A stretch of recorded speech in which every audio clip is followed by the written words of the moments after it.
The great hall of the Galactic Council fell quiet. 700 alien leaders from across the stars watched as a single soldier walked to the center. He moved with difficulty, his body showing the marks of terrible battle. His armor, once shiny and perfect, now bore deep scars from weapons no one had seen before that day. The soldier stood before them all, a living witness to the war that changed everything. His name was Kexvoran of the Vexari, once a proud commander of the greatest fleet in the galaxy. Now he was simply the survivor who lived to tell the tale. "You have called me here to explain," he began, his voice carrying through the vast chamber. "You want to know how we lost, how the mighty hegemony fell to creatures from a small blue world." The council leader, a tall being with skin like flowing water, leaned forward. "We seek to understand. How did humans, a species we thought broken, defeat our combined forces?" Kexvoran's eyes, all four of them, blinked slowly. The memories were still fresh, still painful. "We made a mistake," he said. "A mistake that cost millions of lives and changed the power of the galaxy forever." He touched a control on his wrist. The air above him filled with light as a hologram appeared. It showed a beautiful blue-green planet hanging in space. "Earth," he said. "Third planet from an ordinary yellow star. We found it 300 cycles ago. We watched them. We studied them. The hologram changed, showing scenes of human history. Their wars, their struggles, their slow climb toward the stars. We saw them fight each other over land, over beliefs, over resources. We saw them destroy their own environments. We saw them split the atom and nearly destroy themselves. And we laughed." The council chamber remained silent. Many had been part of that laughter. "We thought them primitive," Kexvoran continued. "Violent. Unworthy of joining the galactic community. Some suggested we should help them, guide them.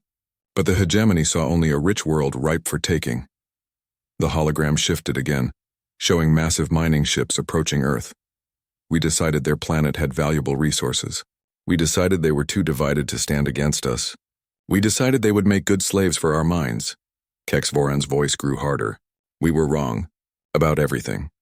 The hologram now showed a small human ship near the rings of Saturn. It was simple compared to the hegemony vessels, just metal and basic engines. A scout ship exploring the edges of their own system. This was our first contact, the human vessel Pathfinder. We destroyed it without warning. We thought it would be the first of many easy victories. The image changed to show the burning wreckage of the human ship. But its captain, a human named Jake Morrison, managed to send one message home before his ship was destroyed. 3 simple sentences that changed the course of history. The hologram played the actual transmission, the voice crackling with static but clear enough to understand. "They're here. They're hostile. Earth must know." Kexvoran paused, letting the words hang in the air. "We expected fear. We expected surrender. We expected them to hide. That is what most young species do when they meet a superior force." His 4 eyes looked around the chamber, meeting the gaze of each council member. Instead, they united. For the first time in their bloody history, all humans stood as one. They set aside their differences, their old hatreds, their separate nations. In just 6 of their months, they built a fleet. The hologram showed human shipyards hastily constructed in orbit and on their moon. Simple but effective vessels taking shape. We laughed again. Their ships were crude, their weapons primitive, their shields almost non-existent compared to ours. We had been sailing the stars for 10,000 years. What could they possibly do against us? Kexvoran's voice dropped lower, filled with the weight of memory. "We sent a battle group to their system, 100 of our finest ships against their 40. It should have been over in minutes." The hologram showed the battle near Jupiter, the gas giant serving as backdrop to the conflict. Hegemony ships, sleek and powerful, faced the smaller, blockier human vessels. The battle lasted 3 days. We lost 67 ships. They lost 39.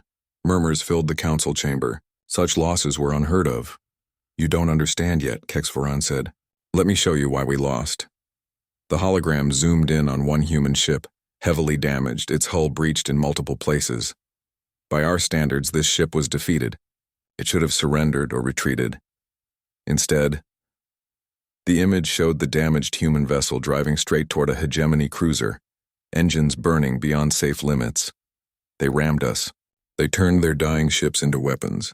When their guns failed, they became the bullets. The council watched as the human ship crashed into the larger alien vessel, both erupting in a ball of fire. But that wasn't all. Kexvaran continued. They learned. Every battle taught them. They studied our weapons, our tactics, our technology, and they adapted faster than any species we had ever encountered. The hologram showed the evolution of human ships over just months, each designed stronger, more dangerous, incorporating elements of hegemony technology. We captured some humans. We thought studying them would reveal weaknesses.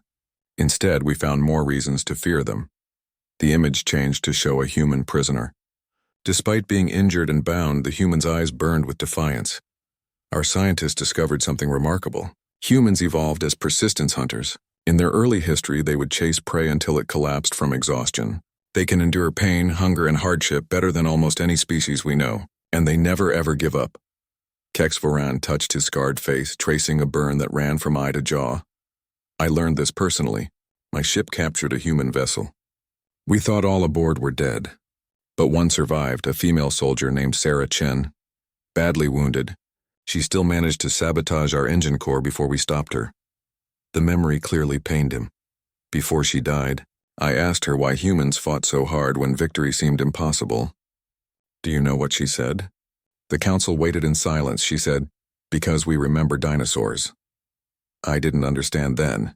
Later I learned that humans are the only known intelligent species to evolve on a planet that had experienced multiple mass extinctions. The memory of extinction is in their bones. They fight so hard because they know exactly what it means to be erased from existence. Kexvaran straightened his posture, his voice growing stronger. We came to their home and threatened everything they loved.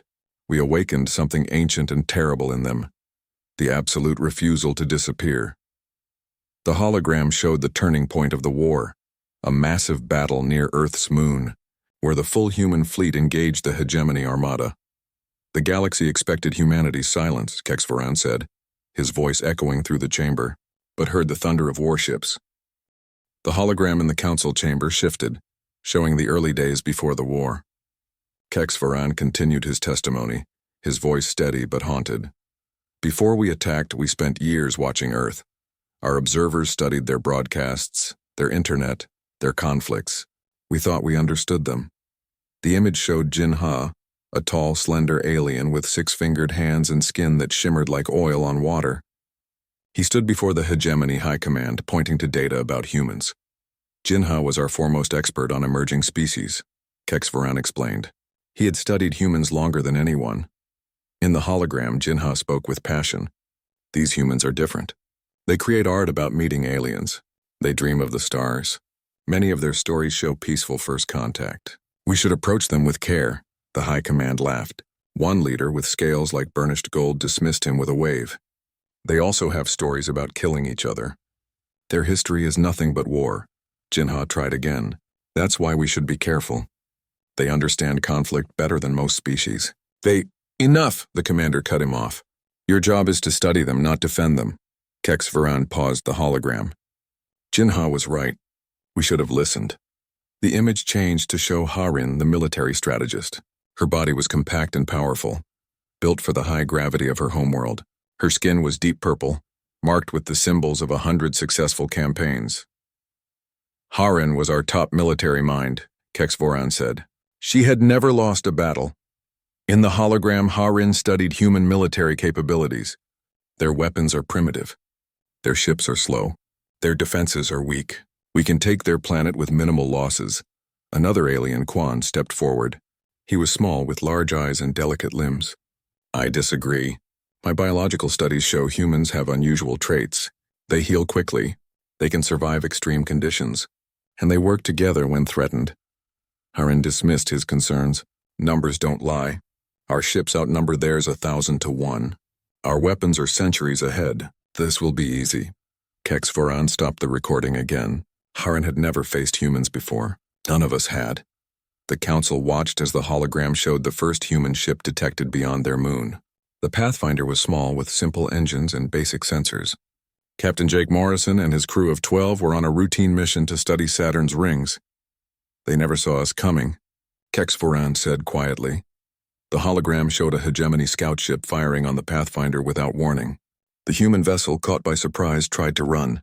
Plasma fire tore through its hull. Captain Morrison had only moments before his ship was destroyed. But in those moments, he changed history. The recording played Morrison's voice, calm despite the alarms blaring around him. "This is Captain Jake Morrison of Earth Vessel Pathfinder. We are under attack by unknown alien forces. They're here. They're hostile. Earth must know." The transmission cut off as the Pathfinder exploded. "We thought we had silenced them," Kexvoran said. "We were wrong." The hologram shifted to Luna Base, Earth's main outpost on their moon. A young woman with short black hair sat at a communications console. Her eyes widened as she received Morrison's broken message. This was Lisa Park, Kexvoran explained. She was the first human to hear Morrison's warning. She made sure it reached Earth. The council watched as Lisa Park's hands flew over her controls, her face set with determination as she relayed the message to Earth Command. Within one Earth day, their entire planet knew they were not alone, and that they were in danger. The hologram showed scenes from Earth, people gathering around screens, leaders meeting in emergency sessions, factories changing from civilian to military production. We expected panic. We expected them to fight each other for resources or hiding places. Instead, they united. The image showed the United Earth Defense Council forming, representatives from every nation sitting together, planning humanity's response. For the first time in their history, all humans worked as one. Old enemies became allies. Countries that had fought for centuries now shared technology and resources. Kexvoran's 4 eyes blinked slowly. We had studied their wars but missed something important. Humans fight hardest when protecting their homes. The hologram showed Commander Rex, a tall human with dark skin and gray hair at his temples. He stood before the Defense Council, pointing to plans for ships and weapons. Commander Rex had been a military leader before the attack. Now he became the voice of human resistance. In the recording, Rex spoke with quiet intensity. "They think we're weak because we're young. They think we're divided because we have different countries. They're wrong. We've spent our history learning how to fight. Now we'll show them what humans can do when we fight together." The council watched as humans built their first warships. They were simple compared to hegemony vessels, blocky, practical, heavily armed. Sarah Chen led their engineering teams. Kexvoran continued, showing a woman with keen eyes and quick hands. She was brilliant. She took our technology from the wreckage of our scout ship and adapted it for human use in weeks, not years. The hologram showed Chen working tirelessly, testing weapons, improving shields, making each ship stronger than the last. They built 40 ships in 6 months. "We laughed at such a small fleet." Kexvoran's voice grew harder. "We stopped laughing at the Battle of Jupiter." The hologram showed the first major clash. Hegemony ships, sleek and powerful, faced the human fleet near the gas giant. The human ships were outnumbered but fought with unexpected tactics. They used Jupiter's gravity to slingshot their ships at speeds we didn't expect. They hid in the planet's radiation belts. They set traps with mining explosives. The council watched as human ships, though taking heavy damage, refused to retreat. When their weapons failed, they rammed larger alien vessels. When their engines died, they drifted into the path of enemy ships, exploding on impact. One human captain, Quan Park, brother of Lisa, lost all weapons on his ship. Do you know what he did? The hologram showed a damaged human vessel turning toward a hegemony cruiser. He ordered his crew to evacuate in escape pods, then piloted his ship directly into our main weapons array. He died to save his people. Kexvoran looked around the silent chamber. After that battle, we sent a message to Earth. We demanded their surrender. We threatened to destroy their cities from orbit. The hologram showed Commander Rex receiving the message. His face showed no fear, only cold determination as he sent a reply. His answer was simple. "We do not surrender. We do not forget. We are humanity." Kexvoran's voice grew quiet. We should have understood then what we were facing. But our pride was too great. The hologram showed the hegemony leaders planning a full invasion of Earth. We sent our main fleet 1,000 ships to crush their resistance, once and for all. The image shifted to show human factories, working day and night, building more ships, more weapons, but humans were learning. Each battle taught them. Each ship we lost gave them more technology to study. They were evolving their tactics faster than any species we had ever encountered. Kexvoran looked directly at the council. The galaxy expected humanity's silence after that first attack. Instead, they heard the thunder of warships. And that thunder was growing louder. The council chamber remained silent as Kex Varan continued his testimony. The hologram now showed Earth's orbital shipyards working at full capacity, despite hegemony attacks. After the Battle of Jupiter, we thought humans would be broken. Instead, they built more ships. Better ships. They learned from each defeat. The image shifted to show Commander Rex standing before a wall of screens. Maps of the solar system glowed with red dots showing hegemony positions. Blue marks showed the smaller human fleet. Commander Rex was not like our generals, Kex Varan explained. He did not seek glorious battles or easy victories. He fought to win no matter the cost. In the hologram, Rex addressed his captains. His voice was calm but firm. We cannot match their numbers or their technology. Not yet, so we fight differently. We hit and run. We choose the battleground. We make them pay for every inch of space. The council watched as human ships used asteroids for cover, hiding in dust clouds, setting traps with mines and decoys. They attacked supply ships instead of warships. They targeted communication systems instead of weapons. They fought like hunters, not soldiers, Kex Varan said. And we were their prey. The hologram showed Sarah Chen in her laboratory, surrounded by alien technology salvaged from destroyed hegemony ships. Chen was dangerous in a different way. Kex Varan continued. She didn't just copy our technology, she improved it, made it work with human systems, sometimes made it better than the original. In the recording, Chen held up a small device. Their shields are stronger, but they have a weakness. They reset every 3 minutes for half a second. If we time our attacks just right, the image shifted to show human ships firing precisely as hegemony shields flickered. The damage was devastating. Within 1 Earth year, humans had adapted our own weapons to use against us. They took our plasma cannons and modified them to work on their smaller ships. They studied our shield technology and found ways to break through. Kex Varan's 4 eyes blinked slowly, but their most powerful weapon wasn't technology. It was their spirit. The hologram showed Jinha, the alien who had first warned the hegemony about humans. He stood in a command center watching recordings of human battles. Jinha noticed something we all missed, Kex Varan said. Humans fight harder when they're losing. In the recording, Jinha pointed to battle data. Look at their response when we destroy one of their ships. Instead of becoming cautious, they become more aggressive. They don't fear death like we do. The hegemony commander laughed. All species fear death. Jinha shook his head. Not like us. Humans accept it. Some even embrace it if it means protecting others. This makes them unpredictable. Kex Varan paused the hologram. Jinha was right again. And again we didn't listen. The image changed to show a massive hegemony fleet approaching Mars, Earth's red neighbor planet. 1,000 ships against humanity's fleet of just over 100. This was the Battle of Mars, Kex Varan said. We thought it would end the war. The council watched as the 2 fleets engaged. Human ships, though outnumbered, fought with surprising coordination. They moved in small groups, attacking and retreating, drawing hegemony forces into carefully planned traps. Commander Rex had studied our tactics. He knew we expected them to protect Mars at all costs. Instead, he let us take the planet. The hologram showed hegemony ships landing on Mars, establishing bases on the red surface. We thought we had won a great victory. We were wrong. The image shifted to show human ships attacking from behind Jupiter and Saturn, hitting hegemony supply lines and communication relays. While we celebrated capturing Mars, Rex cut us off from our main fleet. Our ships on Mars had fuel and supplies for 1 month. After that, the hologram showed hegemony ships stranded on and around Mars, unable to receive orders or supplies. It was a trap.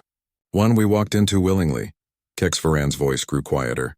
What happened next showed us the true nature of humanity. The image showed a human ship, heavily damaged but still fighting. Its captain, a woman named Ha-Rin, named after the hegemony strategist she had studied, spoke to her crew as their ship burned around them.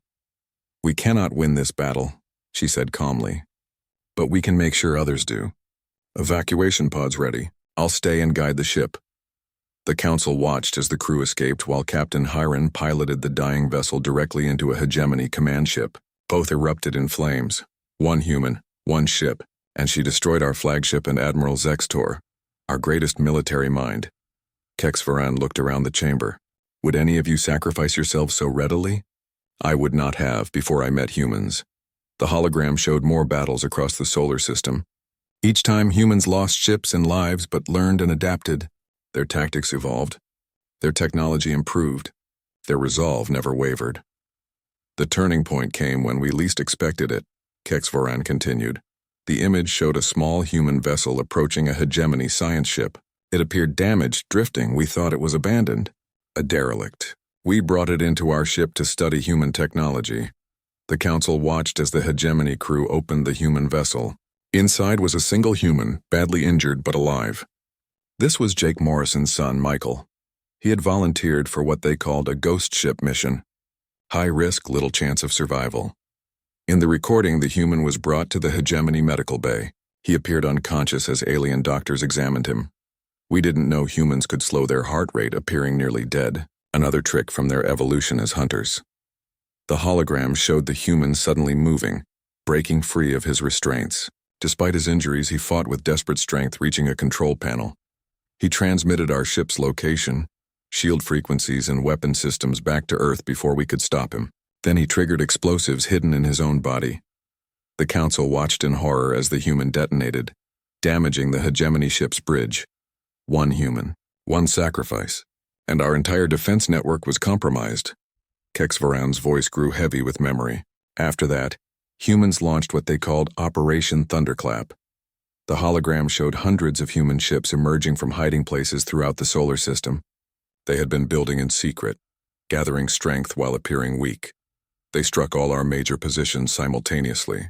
They knew our shield frequencies, our communication codes, our weapon limitations. We lost 300 ships in the first hour. The image showed Commander Rex on his flagship, the Retribution. His face was stern as he gave orders. Target their command ships first, he said. Then communication relays. Cut off their heads and blind their eyes. The council watched as human ships executed the plan with perfect coordination. Hegemony vessels, unable to communicate with each other, fell into confusion. And then, HFY said, Sarah Chen revealed her greatest creation. The hologram showed a small device being launched toward hegemony ships. It looked simple, just a metal sphere with blinking lights. We thought it was a primitive bomb. It was much worse. The council watched as the device activated, sending out waves of energy. Hegemony ships suddenly lost power, their systems failing. Chen had created what they called an EMP, electromagnetic pulse. It shut down our advanced systems while leaving their simpler technology working. Our ships became useless metal shells. HFY's 4 eyes closed briefly, remembering. In one day we lost half our fleet, not to superior weapons or numbers, but to human ingenuity and sacrifice. He looked around the chamber, meeting the gaze of each council member. The galaxy expected humanity's silence after our first attack. Instead, they heard the thunder of warships, and on that day, that thunder became a storm that swept us from their system. The hologram in the council chamber shifted again, showing the aftermath of Operation Thunderclap. Disabled hegemony ships drifted through space, their crews struggling to restore power. Human vessels moved among them, capturing some, destroying others. After Chen's weapon disabled our fleet, we had no defense, HFY said. For the first time in 1,000 years, the hegemony faced defeat. The council watched as human ships surrounded Mars, where the main hegemony force was stranded. Without support from the fleet, the ground forces were trapped. Commander Rex sent them a message, HFY continued. Just 3 words: surrender or die. The hologram showed Harin, the hegemony strategist, receiving the message on Mars. Her purple skin had paled with stress and lack of supplies. Harin was proud. Too proud, HFY said.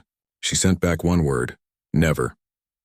The image showed Commander Rex receiving the reply. He did not appear angry or surprised. He simply nodded and turned to his officers. Prepare the rods of God, he ordered. HFY paused the hologram. We did not understand what this meant until it was too late. The image changed to show large metal cylinders being launched from Earth orbit. They were simple, just long tungsten rods with guidance systems. No explosives. No advanced technology. Just metal rods dropped from orbit. The council watched as the rods fell toward Mars, gaining speed. When they hit, the impact was devastating. Each strike had the force of a small nuclear weapon, but without radiation. They targeted our bases with perfect accuracy, HFY said. 20 strikes. 20 bases destroyed. Howren and 30,000 hegemony soldiers died in minutes. The hologram showed the survivors, dazed and terrified, emerging from the dust with their hands raised. The rest surrendered. We had never surrendered before. Kex Voran's voice grew quieter, but the war was not over. Our high command was angry, humiliated. They ordered something we had never done before, a direct attack on a species' homeworld. The image shifted to show a massive hegemony armada gathering near the edge of the solar system. 2,000 ships, the largest force ever assembled. Our leaders believed one final, overwhelming attack would break human spirit. They were wrong again. The hologram showed Commander Rex and Sarah Chen studying the approaching armada. They did not look afraid. They looked ready. "Bring all ships back to Earth orbit," Rex ordered. "Activate the Aegis protocol." Chen nodded. "The shield network is ready, Commander," Kex Voran explained to the Council. While we gathered our forces, humans had built something new, something we thought impossible for their level of technology. The image showed satellites around Earth linking together with beams of energy, creating a shield that covered the entire planet.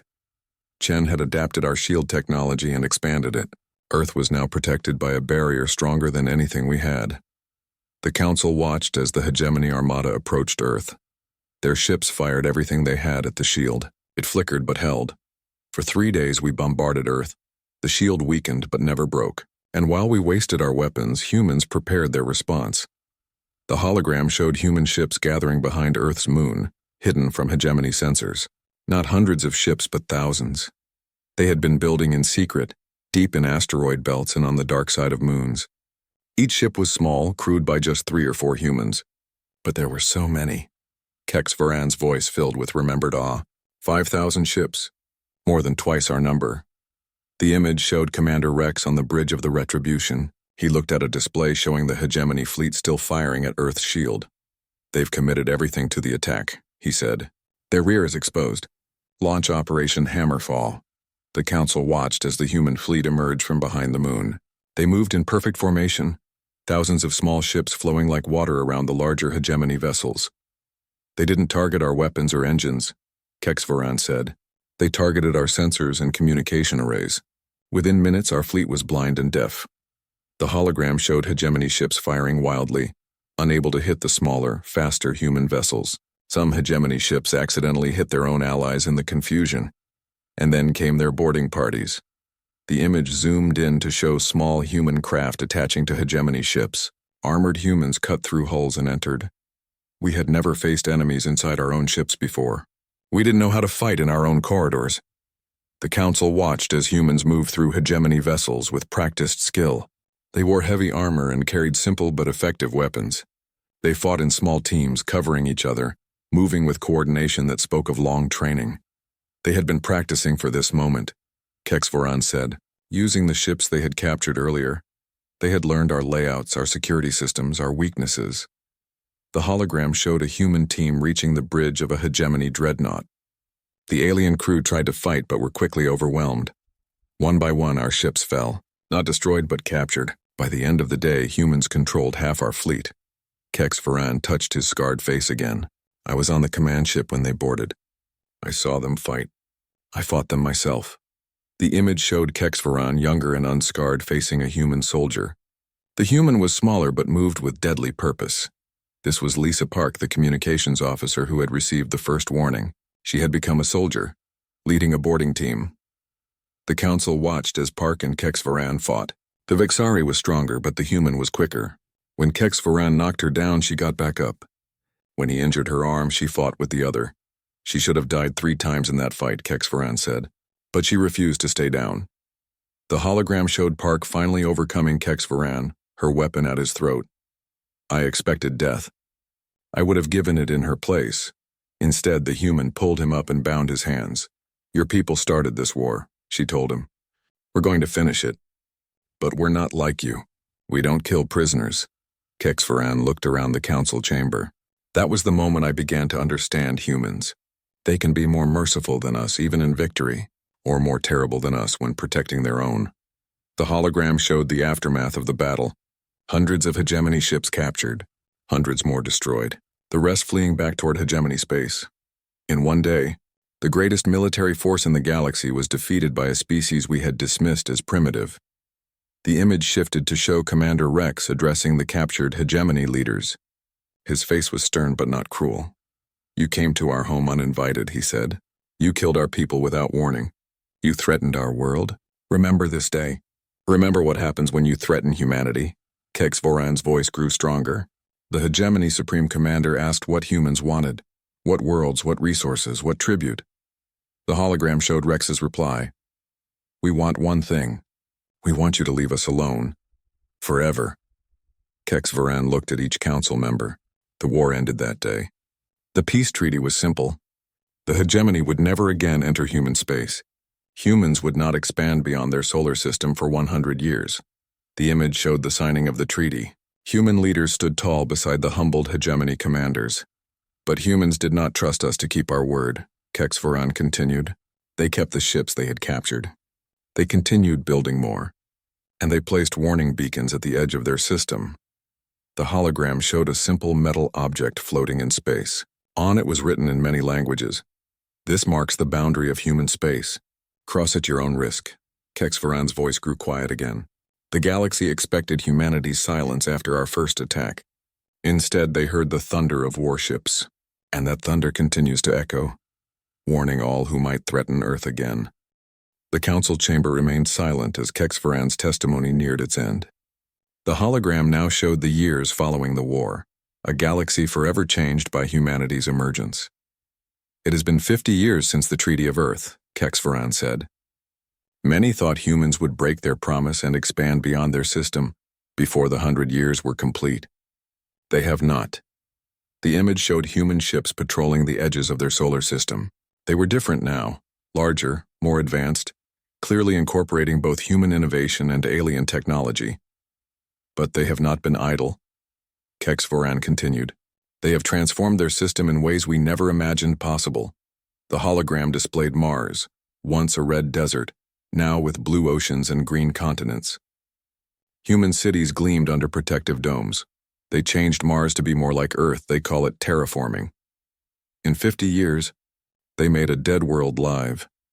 The image shifted to show massive structures orbiting Jupiter and Saturn, ring-shaped habitats where millions of humans lived and worked. They built new homes in space. They mined the asteroids and the gas giants. Their population has tripled. Their technology advances faster than any species we have encountered. Kex Voran looked around at the council members. And they remember. Always they remember. The hologram showed a massive monument on Earth's moon. It was simple but powerful, a wall of black stone with millions of names carved into its surface. Before it stood a statue of Captain Jake Morrison, his hand raised in warning. Every human child learns about the war. They call it the First Contact War. They hope there will never be a second. The image changed to show human military academies. Young humans studied battles and strategies, trained with weapons and ships. They prepare for war while hoping for peace. This is the human way. Kex Voran paused, gathering his thoughts. "You asked me here to explain why the hegemony fell. The answer is simple yet complex. We failed to understand what humans truly are." The hologram showed scenes from human history. Their art, their music, their cities, their families. We saw their wars and called them violent. We did not see that they fight hardest for those they love. We saw their divisions and called them weak. We did not see how quickly they unite against a common threat. The image shifted to show human scientists working together, people of different colors and backgrounds sharing ideas and discoveries. We saw their young technology and called them primitive. We did not see their speed of adaptation, their creativity, their willingness to try new approaches.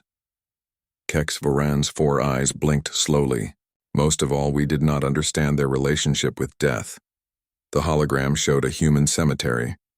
People placed flowers on graves. Some wept, some stood in silent respect. Humans know they will die. All species know this, but humans embrace it differently. They are willing to sacrifice themselves not just for family, but for friends, for strangers, for ideas. This makes them dangerous in ways we never imagined. The council watched as the hologram showed the current state of human defenses. Their system was ringed with automated weapons platforms, sensor arrays, and patrol ships. They do not trust the galaxy. And why should they? Their first contact with alien life tried to destroy them. Kexvoran's voice grew softer. But there is hope. In recent years, some humans have reached out. The image showed a human diplomatic vessel at the edge of their system, broadcasting messages of peace in all known languages. They call it the Hand of Friendship. It carries no weapons. Its mission is to establish peaceful contact with species who wish to know humans better. The hologram showed Jinha, the alien who had first advocated for peaceful contact with humans, meeting with human diplomats. Both sides approached cautiously but with clear desire for understanding. Jinha was given permission to meet them 5 years ago. He was the first non-human to be invited into their system since the war. The council watched as Jinha toured human cities, spoke with their leaders, shared knowledge and culture. He returned changed, Kexvoran said. He told us humans are not what we thought, not just warriors but builders. Not just survivors but dreamers.